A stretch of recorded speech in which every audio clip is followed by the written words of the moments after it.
The first passage of Juz 6, 148 to 176 begins with giving an order not to speak evil and encouraging doing good and forgiving others even when able to retaliate. The surah then moves on to speak about those people who received divine revelation prior to the coming of Islam, talking to Bani Israel from Ayah 153 while condemning their stubborn demands for evidences, their evil accusations against Maryam alayhi salam in 156, their lies against Isa alayhi salam that they killed him in 157, them accepting interest, riba, and wrongfully taking others' wealth in 161. 163 talks about the few good amongst them, ar-rasikhun, who believed in the true faith, but the majority remained hostile towards the Prophet sallallahu alaihi wasallam and his message. 171 onwards is a confrontation with the Nasara regarding their false claim of God having a son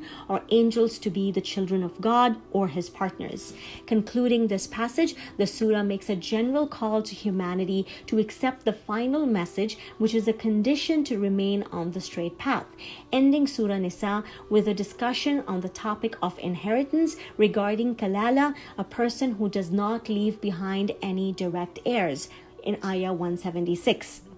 The next passage that starts at the beginning of Surah Ma'idah opens with a clear command to fulfill the contracts, be it with Allah subhanahu wa ta'ala or agreements with each other, continuing with legislation of what is halal and haram, the rulings of hunting, what is permissible in marriage, followed by details of wudu and salah in verse 6. Then reminding Muslims that part of their obligation towards Allah subhanahu wa ta'ala is also to deal with all people with justice and tolerance in verse 11. In 12 and 14, we find the reference to the covenant that Allah subhanahu wa ta'ala took from both Bani Israel and Nasara and how both parties violated that contract. 20 to 26 lists the numerous favors that were granted to Bani Israel, but despite that, they remained ungrateful and therefore were punished by being left to wander in the valley of Tih for 40 years,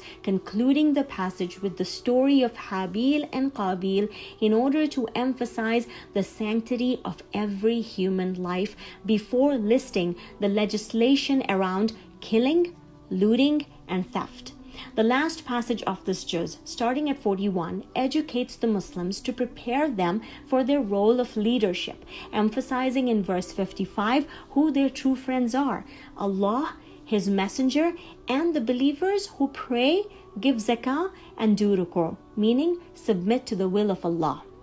57 prohibits Muslims from making friendships with people who mock their faith, giving one such example in verse 64, where the Yahud, when they are told to give charity, they respond by saying, God is poor, we are rich, taking back the discussion to the corrupt beliefs of the Nasara, refuting them in 75, saying that Isa alayhi salam is only a messenger. The last ayah in the juz, verse 82, highlights the quality that many a times keeps people from coming to the straight path, the trait of arrogance.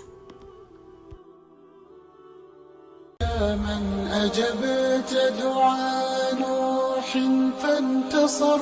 وحملته في فلكك المشحون يا من أحال النار حول خليله روحا وريحانا